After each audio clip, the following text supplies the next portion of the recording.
V is for ball. For ball.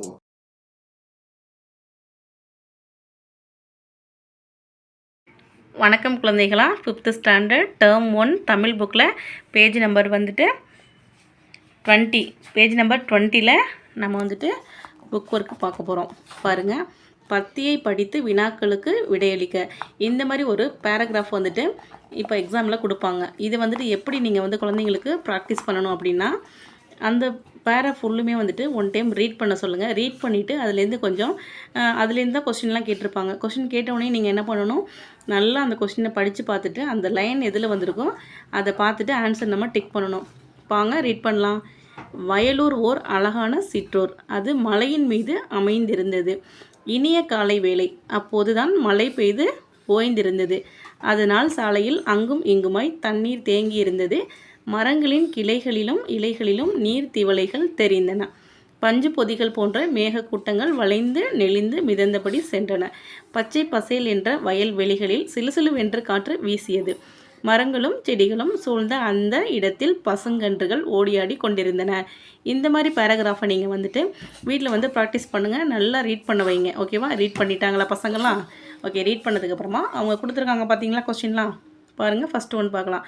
பத்தியில் இடம்பெற்றுள்ள சிற்றூரின் பெயர் என்ன என்ன அதில் வந்துட்டு எந்த ஊர் பேர் வந்துச்சு நல்லா பாருங்கள். நம்மளுக்கு அதில் எந்த ஊர்னா ஃபஸ்ட் லைன்லேயே இருக்குது பாருங்கள், வயலூர். வயலூர் தான் ஒரு அழகான சிற்றூர். அப்போ சிற்றூருங்கிறது எது? வயலூர். அப்போ 4th ஒன் தான் ஆன்சர். கரெக்டாக டிக் பண்ணிக்கோங்க. செகண்ட் ஒன் பார்க்கலாமா? சாலையில் தண்ணீர் தேங்கி இருக்க காரணம் என்ன? சாலையில் வந்து எதனால் தேங்கி இருந்தது? மழை பெய்ததுனால தான் சாலையில் தண்ணீர் தேங்கி இருந்தது. ஓகேவா? அப்போ தான் கரெக்டான ஆன்சர். மழை பெய்ததால் டிக் பண்ணிக்கோங்க. தேர்ட் ஒன் பாருங்கள். மேகக்கூட்டங்கள் எவை போன்று இருந்தன? மேகக்கூட்டங்கள் எவை போன்று இருந்தன? பஞ்சு பொதிகள் போன்று மேகக்கூட்டங்கள் இருந்தன. ஃபஸ்ட்டு ஒன் கரெக்டான ஆன்சர், டிக் பண்ணிக்கோங்க. 4th ஒன் வாங்க. பச்சை பசேல் என்று இருந்தவை எவை? பச்சை பசேல்னு இருந்தது எது? வயல்வெளிகள். 4th one is correct answer, tick பண்ணிக்கோங்க. 5th ஒன் பார்க்கலாமா? காற்று எவ்வாறு வீசியது? காற்று எப்படி வீசினது? ஃபஸ்ட்டு ஒன் சிலுசிலுவென்று காற்று வீசியது. ஓகேவா? புரிஞ்சுக்கிட்டிங்களா?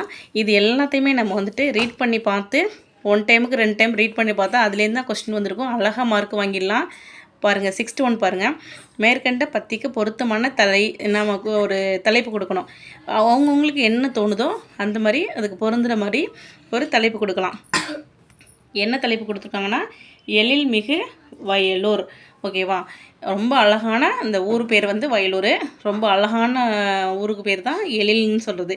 எழில்மிகு வயலூர். இந்த மாதிரி ப்ராக்டிஸ் கொடுங்க. அவங்க எக்ஸாமில் ஆட்டோமேட்டிக்காக வந்துட்டு எல்லா ஆன்சரும் அவங்களே கரெக்டாக மார்க் வாங்கிடுவாங்க. நீங்கள் இந்த மாதிரி ப்ராக்டிஸ் கொடுத்தீங்கன்னா போதும், தெளிவாக அவங்க வந்துட்டு ஆன்சர் பண்ணிவிடுவாங்க. பயப்பட தேவையில்லை. பேரா கொடுத்தாங்கன்னா இந்த பேரா மட்டும் இல்லை, ஏதாவது எக்ஸாம்பிளுக்கு கொடுத்தாலும் பரவாயில்ல, அதை நல்லா ரீட் பண்ணி பார்த்துட்டு அந்த லைன் அப்படியே வந்துட்டு கொடுத்துருப்பாங்க. ஆப்ஷன்ஸ் கொடுத்துருப்பாங்க, இல்லைனா ஆப்ஷன்ஸ் கொடுக்காமல் இருக்கும். நம்ம பார்த்து அழகாக எழுதிடலாம். இந்த வீடியோ பிடிச்சிருந்தா லைக் பண்ணி சப்ஸ்கிரைப் பண்ணுங்கள். நம்ம இன்னொரு வீடியோவில் சந்திக்கலாம். தேங்க்யூ ஃபார் வாட்சிங்.